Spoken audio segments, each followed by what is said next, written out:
ஒரு நினைவு. வாழ்க வளமுடன். அருட்தந்தை வேதாத்ரி மகரிஷி அவர்கள் தனி மனிதன் அமைதி பெறுவதற்காக உடல் நலத்திற்கு உடற்பயிற்சி, உயிர் வளம் பெற காயகல்ப பயிற்சி, மனம் அமைதி பெற அகத்தவம் மற்றும் அகத்தாய்வு பயிற்சிகளை அளித்துள்ளார்கள். இத்தகைய சிறப்பான மனவளக்கலை என்னும் வாழ்க்கை கல்வியை உலக சமுதாய சேவா சங்கம் ஸ்கை யோகா இணைய வழியே 12 நாட்கள் அடிப்படை பயிற்சியாகவும், அதனைத் தொடர்ந்து 4 மாதங்கள் சான்றிதழ் கல்வியாகவும் நம் இல்லம் தேடி வந்து அளித்து வருகிறது. இந்த சிறப்பான செய்தியினை நமது உறவுகளிடமும் நட்புகளிடமும் பகிர்ந்து அனைவரும் உடல் நலத்துடன் ஆரோக்கியமாக அமைதியாக வாழ நம்மால் ஆன சிறு உதவியினை செய்வோம். மகரிஷியின் கனவாம் உலக அமைதிக்கு நம்மால் இயன்ற சிறு தொண்டினை செய்து குருவின் கனவினை நனவாக்குவோம். மேலும் விவரங்களுக்கு குண்டலினி யோகா .edu.in இணையதளத்திற்கு செல்லவும். வாழ்க வளமுடன். தவத்தினை தொடர்ந்து எண்ணி துணிக என்ற தலைப்பில் சிந்தனை விருந்து வழங்க பேராசிரியர் அருள்நிதி குந்தவி அம்மா அவர்களை அன்புடன் அழைத்தமர்கிறோம். வாழ்க வளமுடன் அம்மா. வாழ்க வளமுடன் அம்மா. வாழ்க நமக்கு இன்னைக்கு மிகச்சிறந்த முறையில் பஞ்சேந்திரிய தவத்தை நடத்தி கொடுத்த ஆசிரியர் அவர்களை வாழ்த்துவோம். நமக்கு இன்றைக்கு மிகச்சிறந்த முறையில் தவத்தை நடத்தி கொடுத்த பேராசிரியர் அருள்நிதி நாகராணி அம்மாவும் அவர் தம் அன்பு குடும்பமும் அருள் பேராற்றல் கண்ணையினால் உடல்நலம், நீளாயில், நிறைய செல்வம், இயற்புகள், மெய்ஞானம், வாழ்க வளமுடன். வாழ்க வளமுடன். நன்றிகள் அம்மா. வாழ்க வையகம், வாழ்க வையகம், வாழ்க வளமுடன். குரு வாழ்க, குருவே துணை. தெளிவு குருவின் திருமேனி காண்டல், தெளிவு குருவின் திருநாமம் செப்பல், தெளிவு குருவின் திருவார்த்தை கேட்டல், தெளிவு குரு ஒரு சிந்தித்தல் தானே.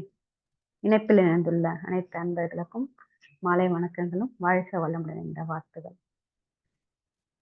நாம் இன்றைக்கு அனைவரும் சிந்திக்க வைக்கும் தலைப்பு எண்ணி துணிக. அது என்ன எண்ணி துணிக? அதுக்கு ஒரு குறள் உண்டுங்க. எண்ணி துணிக கருமம் இந்த பின் எண்ணுவோம் என்பது இழுக்கு. அது குறள்ல ஒரு முதல் 2 வார்த்தை.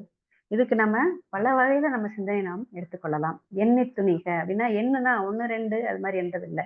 எண்ணம், எண்ணுதல், ஆராய்தல் நம்முடைய அகத்தாய்வு தான் அதுல சொல்லியிருக்காங்க. ஸோ திருக்குறளே நமக்கு பல பல கருத்துக்களை நமக்கு உலகுக்கு கொடுத்த வள்ளுவர் திருக்குறள் இந்த 2 அடியில நமக்கு என்ன சொல்லியிருக்காங்க? எண்ணி துணிக கருமம் துணிந்த பின் எண்ணுவோம் என்பது இழுக்கு. அதாவது ஒரு செயலை செய்யறதுக்கு முன்பு நன்கு ஆராய்ந்து செய்ய முயல வேண்டுமா. அதை விடுத்துட்டு நம்ம செயலை செய்ய ஆரம்பித்து விட்டு பிறகு அதன் விளைவை அப்புறம் என்ன பார்த்துக்கலாம்னு சொல்லி நினைக்கிறது ரொம்ப தவறுன்னு சொல்லி இந்த குறள் அர்த்தம் நமக்கு திருவள்ளுவர் கொடுத்திருக்காங்க. திருவள்ளுவர் என்ன நம்மளால எதுவும் முடியாது அதனால அது மாதிரி அந்த அர்த்தத்துல கொடுத்திருக்காங்களா இந்த குறள்? அப்படி கிடையாது. நம்மளால எல்லாம் முடியும். அந்த செயலை ஆராய்ந்து எவ்வாறு அந்த செயலை வெற்றி கொள்ள முடியும், வெற்றியோடு அந்த செயலை எவ்வாறு முடிக்க வேண்டும் என்பதை ஆராய்ந்து செய்ய வேண்டும். திட்டமிட்டு சிந்தித்து செயல்பட்டு அந்த செயலை செய்ய வேண்டும் என்பதாங்க கருத்து. நம்முடைய சுவாமிஜி அதான் சொல்றாங்க. எந்த செயலை செய்தாலும் ஆய்வு செய்து அகத்தாய்வு செய்துதான் செய்ய வேண்டும். தவநிலையிலே இருந்து கொண்டு நாம் செய்யும் செயல் நமக்கு ஒவ்வொரு செயலும் நமக்கு வெற்றியை தான் நமக்கு கொடுக்கும். நம்முடைய சுவாமிஜி, குருவான சுவாமிஜி நமக்கு கொடுத்திருக்காங்க. நம்முடைய வினைப்பதிவுகளை, நம்முடைய பாவப்பதிவுகளை, நம்முடைய தீய செயல்களை அகற்றும் அந்த ஒரு செயல் தான் நம்முடைய குருவினுடைய உயிர்கலப்பு. நம்முடைய குருவை பற்றி கொண்டாலே நம்முடைய செய்யும் செயல்கள் எண்ணம் நமக்கு அனைத்திலும் வெற்றியை நமக்கு தரும். அதான் அதே தான் ஒரு எக்ஸாம்பிள் நம்ம சொன்னா, நான் இப்போ நம்ம ஊருக்கு போனோம், கோயம்புத்தூர் போகணும் அப்படின்னு நம்ம ஆல்ரெடி நம்ம டிசைட் பண்ணிட்டு அதுக்கேற்ற மாதிரி நமக்கு ட்ரெயின் டிக்கெட்லாம் புக் பண்ணிட்டு நம்ம டிராவல் பண்ண ஆரம்பிப்போம். அதுதாங்க எப்போதும் வழக்கம். சரி நம்ம என்ன பண்ணுவோம்ல, பஸ்லேயே ட்ரெயின்ல ஏறி உட்காந்துட்டு சரி பஸ்ல ஏறி உட்கார்ந்த அப்புறம் போய் எந்த ஊருக்கு போகலான்னு சொல்லி முடிவு பண்ணா அது எப்படி நல்ல வழியில போகுமா? அது எங்க போவோம் நமக்கு தெரியாம ஒரு குழப்பமான மனநிலையே தான் நம்ம மனித வாழ்க்கையை ஓடிக்கொண்டுள்ளது. எப்போதும் ஒரு டென்ஷன், எப்போதும் ஒரு அந்த மன அழுத்தல் அதிகமான ஒரு சூழ்நிலை தான் நமக்கு உணர்ச்சி வயப்பட்ட நிலையிலே தான் நம்முடைய வாழ்வியல் எப்போது ஓடிக்கொண்டுள்ளது. அது எப்படி நம்ம செயலை நாம் திருந்த செய்வது. நம்முடைய குருவை நாம் பற்றிக் கொண்டாலே, நம்முடைய அந்த குரு கொடுத்த பயிற்சிகளை நாம் தினமும் செய்து வர வர நம்முடைய செயலில் ஒழுக்கம் நமக்கு சீர்மையாக நமக்கு கிடைக்கும். அதே போல தான் ஒரு சமையல் செய்றதும் கூட. நம்ம இன்னைக்கு என்ன சமையல் செய்றோம்னு சொல்லிட்டு, அந்த சமையல்ல நாளைக்கு என்ன சாப்பாடு செய்யணும் அப்படிங்கிறதே ஒரு பெரிய குழப்பம் தாங்க நமக்கு. பசங்களுக்கு என்ன குடுக்கணும் அப்படின்றதே ஒரு பெரிய ஒரு டெசிஷன் மேக்கிங்கே அதுவே ஒரு பெரிய விஷயம் தான் நமக்கு. என்ன சாப்பாடு, என்ன சாப்பாடு? போய் ஓகே சாம்பார் செய்யணும்னு சொல்லி ஒரு காயெல்லாம் எடுத்து வச்சிருக்கோம். சரி அதுதான் செய்யணும்னு சொல்லி முடிவு பண்ணி, அதுதான் செஞ்சு அதுதான் கடைசில ரிசல்ட்டும் வரணும். நம்ம குழப்பத்திலேயே செஞ்சு என்ன செய்யறோம்னு தெரியாம செஞ்சா, அதனுடைய ருசி எப்படி இருக்கும்? அது வேற மாரி மாறிடும்ல. அதேதான். செயலை திருந்த செய்யணும். செய்வன திருந்த செய். செய்யும் செயல் தான் நம்முடைய வாழ்வையே தீர்மானிக்கும். அதேபோல எண்ணம் எண்ணம் தான். எண்ணம் எண்ணம் தான் செயலை தீர்மானிக்கும். அந்த செயலின் வெளிப்பாடு விளைவு தான் நம்முடைய வாழ்வை தீர்மானிக்கும். இப்ப சொல்லுவாங்க கர்ம வீரர் காமராஜர் சொல்லுவாங்க, செயல் வீரர். கர்ம வீரர் சொன்னா செயல் வீரர். ஒரு செயலை செய்து முடிப்பவர் வந்து கிங் மேக்கர் சொல்லுவாங்க. ஒரு செயலை செய்து முடிக்கிறதுன்னா, அவர மாரி இருக்கணும் அப்படின்னு சொல்லி சொல்லுவாங்க. அவருடைய சுவாமிஜியும் அப்படிதான். அவர் ஒரு செயலை செய்ய ஆரம்பிச்சா, எண்ணி துணிக நமக்கு அவர் கொடுத்த பயிற்சிகள், உலகக்களித்த எல்லா பயிற்சிகள் எல்லாமே, அவரு ஆராய்ந்து எல்லாத்தையும் நமக்கு குடுத்துட்டு தான் போயிருக்காங்க. எதுவுமே சும்மா நமக்கு குடுத்துடலங்க. ஆராய்ச்சி செய்து ஒவ்வொரு பயிற்சியையும் காயக்கல்பம் சரி, ஒவ்வொரு உடற்பயிற்சியும், கைப்பயிற்சியும் சரி, கண் பயிற்சி எதுவா இருந்தாலுமே, நமக்கு உடற்பயிற்சியெல்லாம் ஆராய்ச்சி செய்து தான் நமக்கு செய்வன திருந்த செய்ய வேண்டும். அதே விளைவை நாம் அனுபவிக்க நல்ல ஒரு விளைவாக அனுபவிக்க வேண்டும் என்று தான் நமக்கு அந்த பயிற்சியில உலகுக்கு நமக்கு கொடுத்திருக்காங்க. இப்ப மகராசனம் எடுத்துட்டீங்கன்னா, சுவாமிஜி உடலை நம்ம வளைக்கிறோம், திருப்புறோம். உடலை சுற்றும்போது என்ன உடல்ல நடக்குது அப்படின்றத சும்மாலாம் குடுக்கல. இப்போ ஒரு இடத்துக்கு போய் ஒரு கழுதைய பார்த்துருக்காங்க. கழுதை என்ன பண்ணும்? பொதி சுமக்கும். பொதி சுமந்துட்டு அதுக்கு முதுகு வலிக்கும் இல்லையா? அது என்ன பண்ணுதாம்? போகும்போது அந்த சுமையெல்லாம் இறக்கி வச்சுடுறாங்க. இந்த தொழிலாளிலாம் சுயமா இறக்கி வச்சதுக்கப்புறம் அந்த கழுதை என்ன பண்ணுதாம்? தரையில படுத்து முதுக வந்து இப்படி லெஃப்ட், ரைட்டுன்னு அசைச்சு அசைச்சு ஒரு 10, 15 தடவ அசைச்சு அசைச்சு அதோடைய முதுகு வலிய சரி பண்ணிக்குதாம். அத வந்து சுவாமிஜி நோட் பண்ணிட்டு, நமக்கு அத உடல்ல இப்படி பயிற்சியா செஞ்சு, அத பல மாடுலேஷன் பண்ணி, அ எந்த அளவுக்கு அது நம்ம உடல் செயல்பாடு நம்முடைய உடல் எந்த அளவுக்கு அது செயல்படுது அப்படின்னு சொல்லி ஆராய்ச்சி செய்து தான் அந்த பயிற்சிய நமக்கு மகராசனத்த நமக்கு குடுத்துருக்காங்க. பார்ட் 1 அண்ட் 2 அது முதலை பார்த்து அதுலேருந்து எடுத்து பல விஞ்ஞானிகள் ஆராய்ச்சி செய்து தான் நமக்கு அந்த உடற்பயிற்சியே குடுத்துருக்காங்க. பாருங்க இந்த செயல் நமக்கு எப்படி திருந்தன செய்து குடுத்து நமக்கு குடுத்துருக்காங்க. பழத்த நமக்கு குடுத்துட்டாங்க. நம்ம அத சாப்பிடணும். அது ஒண்ணு தான் நமக்கு பாக்கி. அதேபோல நமக்கு செயல் விளைவு தத்துவம்ன்ற ஒரு பெரிய ஒரு பொக்கிஷத்த நமக்கு குடுத்துருக்காங்க. நாம் செய்யும் செயல் எவ்வாறு விளைவு ஏற்படுத்தும்? நல்ல செயலா இருந்தாலும் சரி, தீயவையா இருந்தாலும் நமக்கு செய்யும் செயல் எந்த அளவுக்கு நம் விளைவை ஏற்படுத்தும்? வினை விதைத்தால் வினை விதைத்தவன் வினை விதைப்பான், திணை விதைத்தவன் திணையே இருப்பான்னு சொல்லுவாங்கல்ல. அதேபோல நாம் செய்யும் செயல் தான் நம்முடைய விளைவுகளை நமக்கு தரும். நன்மையாக இருந்தாலும், தீமையாக இருந்தாலும். நம்ம செய்யும் செயலும், எண்ணமும் தரமானதாகவும், உயர்ந்ததாகவும் இருந்தால், நமக்கு விளைவும் தரமானதும், உயர்ந்ததாகவும் நமக்கு பயனை நமக்கு கொடுக்கும். எண்ணமே தாங்க செயலாக விளைவு.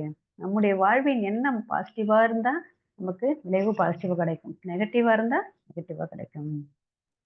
நம் வாழ்க்கையை தீர்மானிக்கக்கூடியது நம்ம எண்ணம் தான். அதனால தான் விளைவும், செயலும் அதுதான் நம்முடைய வாழ்வை தீர்மானிக்கும். எனவே எண்ணும் எண்ணங்களை நாம் ஆய்வு செய்து தூய்மைப்படுத்தி செய்து கொண்டாலே, செய்யும் செயலும் நல்லதாகவே அமையும். விளைவும் நன்மையாகவே அமையும். அதற்கு என்ன பேசிக்கா சுவாமிஜி என்ன குடுத்துருக்காங்க நமக்கு குருவான சுவாமிஜி? சிந்தித்தல், செயல்படுதல், திட்டமிடுதல், ஆராய்தல், விளைவைப் பற்றி ஆராய்தல். என்ன விளையும்? சிந்திக்கணும் ஃபர்ஸ்ட். நல்லா டீப்பா ஒரு செயலை லுக் பிஃபோர் யூ லீவ் சொல்றாங்கல்ல. ஆழமறிந்து காலை விடணும். ஒரு செயலை செய்வதற்கு முன் அதை நம்ம என்ன செய்யணும்? அதுல கம்ப்ளீட்டா ஒரு ஒரு டேட்டா, ஒரு பிளான் திட்டமிட்டு செயல்படணும். இன்னைக்கு நம்ம காலையில எழுந்துக்கிறோம். காலையில உடற்பயிற்சி சாதாரண வீட்டு வேலையா இருந்தாலும் சரி, நம்ம ஹவுஸ் ஒய்ஃபா இருந்தாலும் சரி, ஒரு திட்டமிட்டா நம்முடைய அந்த அன்றைய நாள் வந்து அவ்வளோ பிரிஸ்கா முடியுங்க.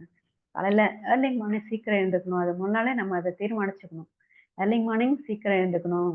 அதுவே வந்து நம்முடைய அந்த அன்றைய நாளை நல்ல ஒரு நிம்மதியான நாளாக கொண்டு செல்லும். நம்முடைய திட்டமிடல் தான். அதை செயல்படுத்தணும். திட்டமிட்டால் மட்டும் பத்தாது.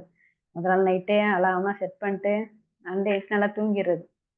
சரி ஓகே காலையில எழுந்தா அந்த சோம்பேறித்தனம் நமக்கு வந்துரும். காலையில எழுந்துக்கும்போதே உடம்பு டயர்டா தான் நம்ம ஃபீல் பண்ணுவோம். ஏன்? அத செய்ய மனசு இல்லாதது தான். அந்த மைண்ட் செட் நமக்கு வராதது தான் நம்முடைய மனம் தான். அந்த மனதை நாம் நம்முடைய மாஸ்டர் ஆக்கணும். நம்முடைய மனசுக்கு நாம் தான் மாஸ்டர் ஆகணும். அந்த மனதை நாம் வயப்படுத்தி அந்த செயலை செய்ய வைக்க திட்டமிடல். சரி, ஓகே, இந்த பிளான் பண்ணியிருக்கோம்.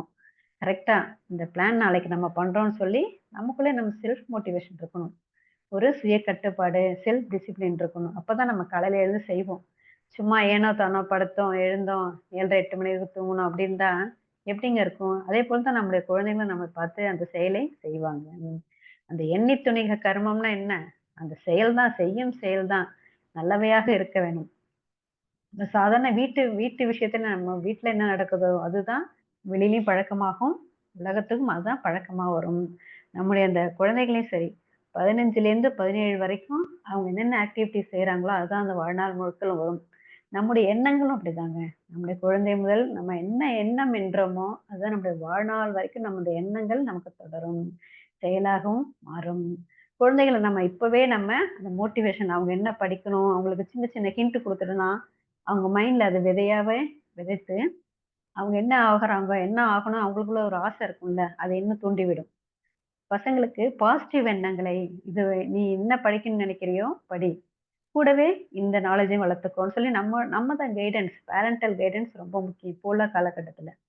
எல்லாமே ஒரு கேட்ஜெட்ஸ், மொபைல், சயின்ஸ் நெறைய வளர்ந்தாலுமே, அது கெடுதலும் இருக்குது. அவங்க குழந்தைகள் தனியா மொபைல் ஃபோன் யூஸ் பண்றாங்களா? பெட்ரூம்ல யூஸ் பண்றாங்களா? அந்த மொபைல் ஃபோன் யூஸ் பண்ற இடத்த பொறுத்து இருக்கு. இப்போ உள்ள பசங்க நான் பாத்ரூமுக்கும் மொபைல் கொண்டு போறாங்க. அதெல்லாம் கண்டிப்பா நம்ம பேரண்ட் கண்காணிக்கணும். இந்த செயலை நாம் இப்பவே திருத்தணும் குழந்தைகள்ட்ட. அப்பதான் அந்த எண்ணி துணிக, அந்த கருமம், செய்யும் செயல் சரியாக வரும். நம்ம குழந்தைகள்ட்ட இப்பவே அத நம்ம கவனிக்கணும். பேரன்டல் கைடன்ஸ் ரொம்ப ரொம்ப முக்கியம் இப்போ உள்ள குழந்தைகள்ட்ட. அந்த செல்ஃபோன் யூஸ் பண்றது தப்பில்ல. அந்த யூஸ் பண்ற இடம் இருக்குல்ல, அதுதான் தவறான ஒரு ம் இது. அத நம்ம பேரண்ட் அத மாற்றி, நம்முடைய பயிற்சிக்கு எந்த அளவுக்கு குழந்தைகள உட்படுத்த முடியுமோ, அவங்களுக்கு அத சொல்லிக் குடுத்து, நல்ல எண்ணங்களையும், நல்ல பழக்கவழக்கங்களையும் சொல்லிக் குடுக்கணும். நம்முடைய குருவின் இன்றியமையா உதவி குருவின் உதவி ரொம்ப ரொம்ப இன்றியமையாதது. அதுதான் நம்ம தெளிவு குருவின் திருமேனி காண்டல். தினமும் நம்முடைய சுவாமிஜி உருவப்படத்தை, எப்பொருளை, எச்செயலை, எக்குணத்தை ஒரு அடிக்கடி இருந்தால் அப்பொருளின் தன்மை தான் மாறும்ன்னு சொல்றாங்கல்ல. அதேதாங்க. நம்ம என்ன செயல் செய்றோமோ, அதுதான் நமக்கு வரும். நம்ம செயல் தான் அதே எண்ணத்தோட செய்யும் நம்ம உணவும் குழந்தைகளுக்கு குடுக்குறோம்ல, அதே ஆக்டிவிட்டீஸ் தான் குழந்தைகளுக்கு வரும். எனவே நாம் எப்பொருளை எச்செயலை நம்முடைய குருவை நினைத்தாலே, குருவை பற்றிக் கொண்டாலே, தவம் செய்யும்போதும் சரி, குருவின் உருவத்தை நாம் நினைத்துக்கொண்டு, முழு உருவத்தையும் நினைத்தாலே நம்முடைய தவம் சுவாமி சொல்லுவாங்க, தவத்தில் நான் அங்கே இருக்கிறேன்னு சொல்லி சுவாமி சொல்லுவாங்க. அதேதான் தவம் செய்யும்போதும், குருவின் உருவை நாம் நினைத்துக் கொண்டாலே தவம் நமக்கு ஈஸியா நமக்கு வந்துரும். இதே இதே எண்ணத்தோடயே நாம் செய்யும் செயலும் நம்முடைய குழந்தைகளுக்கு அப்படியே போகும். இப்ப வீட்ல உள்ள செயலை நாம் சரி செய்தால் தான், சுற்றம் ஓர் உலகு வரைக்கும் சுவாமிஜி நினைச்ச உலக அமைதி வரைக்கும் நமக்கு கிடைக்கும். எனவே முற்கால அனுபவம், தற்கால நிகழ்வு, எதிர்கால விளைவு இதெல்லாத்தையும் சிந்தித்து திட்டமிட்டு செயல்படணும். அதுதான். அடுத்தது ஆராய்ச்சி, தெளிவு, முடிவு. ஆராய்தல். இதோட விளைவு எப்படி இருக்கும்? சரி, நம்ம இப்ப இன்னைக்கு ஒரு ஏதோ வாங்கணும், பொருள் வாங்குறோம். அகத்தாய்வுல என்ன சொல்றாங்க? ஆசை சீரமைத்தல், எண்ணம் ஆராய்தல், சினம் தவிர்த்தல் அதெல்லாம் சொல்றாங்க. அதெல்லாம் அகத்தாய்வு செஞ்சுக்கிட்டு அந்த எண்ணம் ஏற்படும்போது மட்டும் கிடையாது. ஒவ்வொரு க்ஷணமும் நம்ம தவநிலையிலும் இருந்து கொண்டு, ஒவ்வொரு க்ஷணமும் அகத்தாய்விலே இருக்க வேண்டும். அப்போதான் நம்ம செய்யும் செயல் நன்மையானதாக முடியும். நம்ம ஒவ்வொரு செயல் செய்தாலுமே, ஒரு சமையல் செய்தாலுமே அது ஒரு தவம் போன்றதாங்க. நம்ம தவநிலையிலே இருந்து கொண்டு செஞ்சு பாருங்க ஒரு செயலை. அது திருத்தமாக முடியும். அதுவும் நம்ம மனதை வளப்படுத்தும் இந்த மனவளக்கலை வந்ததுக்கப்புறம், நம்முடைய இன்னும் செய்யும் செயல் இன்னும் தூய்மையானதாகவும், திருத்தமானதாகவும், தரமானதாகவும், சமுதாயத்தை உயர்த்தக்கூடிய அளவுக்கு ஒரு செயலாகவும் இருக்க வேண்டும். அதுதான் சுவாமிஜி சொல்றது. சிந்தித்து, திட்டமிட்டு செயல்படுத்தல், ஆராய்ச்சி, தெளிவு, முடிவு. சரியான எண்ணங்களை, தெளிவான சிந்தனைகளை சிந்திக்க வேண்டும். நம் வாழ்க்கை முழுவதுமே கூடவே வருது இந்த எண்ணம் தாங்க. நம்ம என்ன எண்ணத்தை எண்றோமோ, அதேதான் நம்ம வாழ்நாள் முழுக்கும் நமக்கு வந்து கொண்டே இருக்கும். நீ எதுவாக நினைக்கிறாயோ அதுவாகவே மாறுகிறாய். அதுதாங்க. நம் எண்ணம் எண்ணம் தான் நம் செயலை தீர்மானிக்கும். எண்ணங்களை செ செயலாக்க நாம் தான் அதை தீர்மானிக்க வேண்டும். வேற யாரும் நம்ம வீடு கட்டினா, நம்ம வீட நம்ம தான் கிளீன் பண்ணணும். வேற யாரும் வீண் பண்ண மாட்டாங்க. நம்முடைய எண்ணங்களையும் சரி, நம்முடைய ஆசை, சினம், கவலை எல்லாத்தையும் நாம் தாங்க அகத்தாய்வு செய்து செயலை ஒழுங்குபடுத்திக் கொள்ள வேண்டும். நம் மனதிற்கு நாம் தான் மாஸ்டர். மாஸ்டர் ஆஃப் மைண்ட் என்ன? நம்ம தான். நம்முடைய எண்ணங்கள் தான். செய்யும் செயல் தான் அது மாஸ்டர். அதான் நீ எதை நினைக்கிறாயோ அதுவாகவே நீ மாறுவாம். குருவை பற்றிக் கொண்டாலே நம் செய்யும் செயல், எண்ணும் எண்ணம் சரியானதாக இருக்கும். முதல்ல நம்ம இதுல இருக்கோம், மனவளக்கலையில இருக்கோம். என்ன உடற்பயிற்சி அது சரியா செய்யணும். அதுக்கே ஒரு கட்ஸ் வேணும். அந்த எண்ணம் அந்த எண்ணமே நம்முடைய அடுத்த நாள் அந்த மார்னிங் டு ஈவினிங் உள்ள ஆக்டிவிட்டியை நமக்கு சரியானதாக மாற்றிக் கொடுக்கும். அகத்தவம், அகத்தாய்வு. குழந்தைகள் நம்ம சொல்லிக் கொடுக்கன்னு தான் அவங்களுக்கு வந்து தெரியும். தானா தெரியாது. சரி, ஓகே. குருவின் தொடர்பு நமக்கு ஏற்பட்டுருச்சு. நம்ம அந்த மனவளக்கல வந்தாச்சு. நம்ம குழந்தைங்க சொன்னா கேட்க மாட்டாங்க. நம்ம சொன்னா கண்டிப்பா கேட்க மாட்டாங்க. பட் நான் மனவளக்கலை பயிற்சி அந்த மன்றத்துக்கு கூட்டிட்டு போய் யாராவது உட்கார சொல்லிக் குடுத்தா, சரி, ஓகே, அந்த பேசிக் வரைக்கும் கத்துக்கிறாங்க. அத ஃபாலோ பண்றாங்களா? நம்ம தான் வந்து அதை மாற்ற வேண்டும். நம்முடைய முன்வினை எந்த அளவுக்கு நமக்கு இருக்குதோ, அதே தான் அந்த குழந்தைகளுக்கும் அது அப்படியே கடத்தப்படுகிறது. அதை நாம் இந்த பயிற்சிகள் மூலம் கண்டிப்பாக சரி செய்ய முடியும். அன்னை, தந்தை, குரு, ஆசான், தெய்வம் அப்படின்னு தான் சுவாமிஜி நமக்கு சொல்லிக் கொடுத்திருக்காங்க. அன்னை தான் குழந்தைக்கு தந்தையை காட்டுகிறாராம். குரு தெய்வத்தை காட்டுகிறார். குருவின் துணை இல்லாமல் மனிதன் நாம் எதையும் உணர முடியாது. ஒரு ஸ்டேஜ் வரைக்கும் தான் நம்ம வந்து வாழ்வியல்ல நம்ம ஓடுறோம், சம்பாதிக்கிறோம். ஒரு ஸ்டேஜுக்கு அப்புறம் நமக்கு ஒரு ஒரு இன்னும் ஒரு படகு மாதிரி, ஒரு தோணி மாதிரி, வெள்ளத்துல போற மாதிரி, அதுல ஒரு குருவின் கரம் நமக்கு தேவை. அதே குருவின் குருவின் பற்றுதல், குருவின் உயிர்கலப்பு இல்லாமல் நாம் எதையும் செய்ய முடியாது. இப்ப குருவே நினைச்சா கூட நம்முடைய பதிவுகளை நீக்க முடியாது. அவர் கொடுத்த பயிற்சிகள் மூலம் கண்டிப்பாக நாம் செய்யும் செயலின் மூலம் அதை நாம் தீய வினைப்பதிவுகளை மாற்றிக்கொள்ள முடியும். ஒண்ணும் இல்ல, ஒரு குழந்தைங்கள ஒரு பேசிக் இந்த கோர்ஸ் எடுத்துக்கிட்டு கொஞ்சம் நாளாக அது செய்ய செய்ய அவங்களே உணர ஆரம்பிச்சிருவாங்க. இந்த தவம் பண்ணா இந்த பலன் உங்களுக்கு உண்டு அப்படின்னு சொல்லி அவங்களுக்கு கொஞ்சம் கொஞ்சமா புரிய வைக்கணும். இந்த பயிற்சி செஞ்சா இந்த பலன் உங்களுக்கு உண்டு அப்படின்னு கொஞ்சம் கொஞ்சமா குழந்தைங்களுக்கு புரிய வச்சால அவங்க கண்டிப்பா புரிஞ்சுக்குவாங்க. அவங்க செய்யும் செயலும் அவங்களுக்கு நன்மை கொண்டதாக மாறும். அதான் எண்ணம், சொல், செயல், விளைவு, பதிவு அதை பற்றி கண்டிப்பா நம் குழந்தைகளுக்கு நாம் சொல்லித்தர வேண்டும். இப்ப அம்மா பஞ்சதர தவம் எடுத்தாங்க. 5 புலன்கள் தான். 5 புலன்களை அடக்கினாலே சுவாமி சொல்றாங்க, இந்த 5 புலன்கள் வந்துடுச்சு. வேற என்ன பண்றது? உலகில் உள்ள எல்லாத்தையும் பார்த்துதான் ஆகணும், கேட்டுதான் ஆகணும், சுவைச்சுதான் ஆகணும், காதால கேட்டுதான் ஆகணும். 5 புலன்களுக்குள்ள வேலையை அது செஞ்சுதான் ஆகணும். அது என்ன பண்ணணும்? அது ஒரு கட்டுப்பாடோட இருக்கணும், அளவு முறையோட இருக்கணும். எல்லாத்தையும் சாப்பிட்டு, எல்லாத்தையும் காதுல வாங்கிட்டு, இஷ்டத்துக்கு பார்த்துட்டு அப்படியே இருந்தா வாழ்க்கை வேற விதமாகும். 5 அளவு முறை வேற நமக்கு கொடுத்திருக்காங்க. எவ்வளோ நிறைய இருக்குங்க. எல்லாத்தையுமே நம்ம சரிவர பின்பற்றினாலே நம்முடைய செய்யும் செயல் சரியானதாக மாறும். திருக்குறள்ல சொன்ன மாதிரிதான், எண்ணித் துணிக கருமம் துணிந்த பின் எண்ணுவம் என்பது இழுக்கு. சரி, ஒரு செயலை செய்ய ஆரம்பிக்கிறோம்.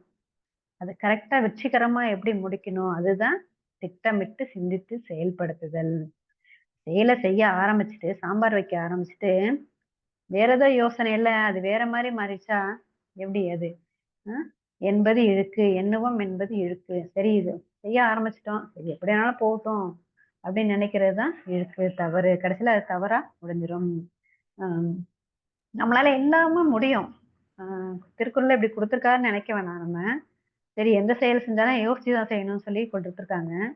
நம்மளால எல்லாமே முடியும். ஏன் திருவள்ளுவர் இப்படி சொல்லியிருக்காரு, நம்மளால முடியாதா இந்த செயலும் அப்படின்னு நம்ம யோசிக்கலாம். பட் நம்மளால முடியும். அந்த எல்லா செயலையும் கண்மூடித்தனமா ஒரு கூட்டு தைரியத்துல நம்ம எதுவும் பண்ணக்கூடாது.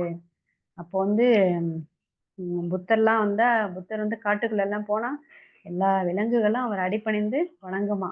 இப்ப நம்ம போக முடியுமா சொல்லுங்க? அதுதான் கூட்டு தைரியம். போக முடியும் கண்டிப்பா. சுவாமிஜி கொடுத்த பயிற்சிகளை சரிவர செய்தால் கண்டிப்பா நம்முடைய தவ வலிமை காட்டுக்குள் போனா இந்த விலங்குகள் நம்மை கண்டு வழிவிடும். அது கண்டிப்பா நடக்கும். அது சரிவர செயல் செய்தால் மட்டும்தான். செயல்னா என்ன? நம்முடைய பயிற்சிகள் தான்.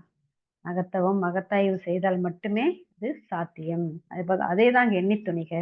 எந்த ஒரு பயிற்சி செய்தாலும் அது சரிவர திட்டமிட்டு செயல்பட செய்ய வேண்டும். உடற்பயிற்சி செய்யணும்னா காலையில தான் செய்யணும். நம்முடைய சோம்பேறித்தனம், வாழ்வியல், அந்த கமிட்மெண்ட், இந்த கமிட்மெண்ட், எஸ்கேபிசம் இருந்தா டைம் இல்ல அப்படின்னு சொல்லி எஸ்கேப் பண்றாங்க. நம்ம பயிற்சிகள் செய்ய செய்ய தான் அந்த டைம் மேனேஜ்மெண்ட் கண்டிப்பா நமக்கு வரும். சீக்கிரம் எழுந்துக்கணும். அது ஒண்ணுதான் கான்செப்ட்.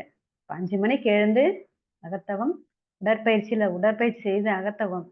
இதில எதோ ஒன்று விடாமல் செஞ்சுட்டாவே அடுத்தடுத்த வேலை பிளானிங் தான் திட்டமிடல். ஷார்ப்பா திட்டமிட்டு, ஸ்மார்ட்டா யோசிச்சு, ஷார்ப்பா திட்டமிட்டு, கரெக்ட்டா ஷார்ப்பா முடிக்கணும். 5:30, 6:30க்குள்ள முடிச்சுட்டு, அடுத்து குழந்தைகள கணவன அ அலுவலுக்கு அனுப்பணும். அதுக்குள்ள வேலைய சமையல் வேலைய முடிச்சுட்டு, அடுத்தடுத்த வேலை ரொட்டீனா நமக்கு டைம் மேனேஜ்மென்ட் கரெக்ட்டா வரும். எனக்கு டைம் இல்ல. அதனால உடற்பயிற்சி இல்ல. காயகல்பம் மட்டும் தான் செய்யணும். இன்னமும் நெறைய பேர் நம்ம உணரக்குள்ள என்பது சொல்லிட்டு தான் இருக்காங்க. என்ன காரணம்? நைட் வந்து லேட்டா தூங்குறது, காலையில லேட்டா எழுந்துக்கிறது. ஒண்ணு தான் ரீசன். சீக்கிரம் எழுந்தாலுமே அவங்களால செய்ய முடியாது. உடற்பயிற்சி செய்ய முடியாது. காரணம் நைட் வந்து லேட்டா தூங்குறது. என்ன பண்ணும் நைட்டு சீக்கிரம் இரவு உணவு சீக்கிரமா 6:30 மணிக்கு முடிச்சுட்டு 9, 9:30க்குள்ள தூங்க ஆரம்பிச்சா, காலையில கரெக்ட்டா 4:30, 5 மணிக்கு நம்ம எழுந்துரலாம். இதுதான் சிந்தித்து சாதாரண விஷயம். இதுதாங்க எண்ணி துணிக. எந்த ஒரு செயல் செய்தாலும் அதுக்கு நம்முடைய உடம்பிலே ஒரு சிர்காடியன் ரிதம் சொல்லுவாங்க. டைம் கிளாக் இருக்குது. நம்ம அத ஒரு 3 வாரம், 2 வாரம், 3 வாரம் பழக்கப்படுத்தினாலே அலார்மே தேவையில்ல. நானா நம்மளாவே எழுந்து ஆட்டோமேட்டிக்கா உடற்பயிற்சி செய்ய செய்ய நமக்கே ஒரு நல்ல ஒரு அனுபவம், சுகமான அனுபவம் நமக்கு கிடைக்கும் பாருங்க. கை சுற்றமும் சரி, ஒரு சுகமான உணர்வு நமக்கு அது நல்லா செஞ்சா அந்த அனுபவம் கிடைக்கும். நல்லாவே உணர முடியும். எல்லாமே சுவாமி உணர்ந்து தான் நமக்கு குடுத்துருக்காங்க. உணர்ந்து தான் நமக்கு அத குடுத்துருக்காங்க. ஆராய்ந்து உணர்ந்து தான் நமக்கு குடுத்துருக்காங்க. நம்ம அத உணர்ந்து செய்ய செய்ய, அந்த செயல் வந்து விளைவு வந்து நமக்கு நல்லதாகவே அமையும். அது அந்த எண்ணித் துணிக கருமம். அதேதான் செயலை திட்டமிட்டு சிந்தித்து செயல்படுத்தினால், கருமம் என்ற அந்த விளைவு நல்லதாகவே அமையும். எனவே எண்ணித் துணிக கருமம் செய்து துணிந்த பின் எண்ணுவோம் என்பது இருக்கு. செய்யும் செயலை திட்டமிட்டு சிந்தித்து செயல்பட்டாலே அந்த செயல் வந்து விளைவு வந்து நல்லதாகவே அமையும் என்று கூறி விடைபெறுகிறேன். வாய்ப்புக்கு நன்றி அம்மா. வாழ்க வளமுடன். நன்றிகள் அம்மா. மிகவும் சிறப்பான ஒரு சிந்தனை உரை. எண்ணி துணிகன்ற தலைப்புல நாம வந்து செயலை எப்படி செய்யணும் அப்படின்றதுக்கு நல்ல பல உதாரணங்களோட ரொம்ப சிறப்பா எடுத்து சொன்னீங்கம்மா. மிக்க நன்றி. வாழ்த்துக்கள். ரொம்ப சிறப்பா நமக்கு இன்னைக்கு சிந்தனை உரை நிகழ்த்திய அம்மா அவர்களை அனைவரும் சேர்ந்தே வாழ்த்துவோம். பேராசிரியர் அருள்நிதி குந்தவி அம்மா அவர்கள் வாழ்க வளமுடன். அம்மா அவர்களும் அவர் தம் அன்பு குடும்பமும் அருட்பேராற்றல் கருணையினால் உடல் நலம், நீளாயுள், நிறை செல்வம், உயர் புகழ், மெய்ஞானம் ஓங்கி வாழ்க வளமுடன், வாழ்க வளமுடன், வாழ்க வளமுடன். நன்றிகள் அம்மா. நன்றிகள் வாழ்க அம்மா. வளமுடன். வாழ்க வளம். வாழ்க வளமுடன் அம்மா. ஸ்கை ஆன்லைன் மெடிடேஷன் தினசரி நிகழ்வுகள் பற்றிய அறிவிப்புகள். காலை 5 மணிக்கு மகரிஷியின் பாடல்கள், காலை 5:30 மணிக்கு தவம், தொடர்ந்து 6 மணிக்கு வீடியோ ஆடியோவில் உடற்பயிற்சி வகுப்பு இடம்பெறும். அதை பார்த்து கொண்டே நாம் செய்யலாம். மாலை 6 மணிக்கு மகரிஷியின் பாடல்கள், மாலை 6:25க்கு மாலை காயகல்பம், மாலை 6:30 மணிக்கு தவம், மாலை 7 மணிக்கு சிந்தனை உரை, மாலை 7:30 மணிக்கு உலக நல வாழ்த்துடன் நிறைவு. பிரதி சனி மாலை தவத்தினை தொடர்ந்து மாலை 7 மணி முதல் 7:30 மணி வரை ஐயம் தெளிதல் நிகழ்வு நடைபெறும். பிரதி ஞாயிறு மாலை 7 மணி முதல் 7:30 மணி வரை சிறப்பு சிந்தனை உரை நடைபெறும். நிகழ்ச்சியின் நிறைவாக உலக நல வாழ்த்து. உலகமெல்லாம் பருவமழை ஒத்தபடி பெய்யட்டும், உழவரெல்லாம் தானியத்தை உவப்புடனே பெருக்கட்டும், பல தொழில்கள் புரிகின்ற பாட்டாளி உயரட்டும், பகுத்துணர்வில் தொகுத்துணர்வு பண்பாட்டை உயர்த்தட்டும், கலகங்கள் போட்டி பகை கடந்து ஆட்சி நடக்கட்டும், கல்லாமை கடன் வறுமை கலங்கங்கள் மறையட்டும், நல வாழ்வை அளிக்கும் மெய் ஞான ஒளி வீசட்டும், நம் கடமை அறவாழ்வின் நாட்டத்தே சிறக்கட்டும், நம் கடமை அறவாழ்வின் நாட்டத்தே சிறக்கட்டும், நம் கடமை அறவாழ்வின் நாட்டத்தே சிறக்கட்டும். வாழ்க வளமுடன். மன மகிழ்வோடு இன்றைய நிகழ்வினை நிறைவு செய்து கொள்வோம். அனைவருக்கும் நன்றிகள். வாழ்க வளமுடன்.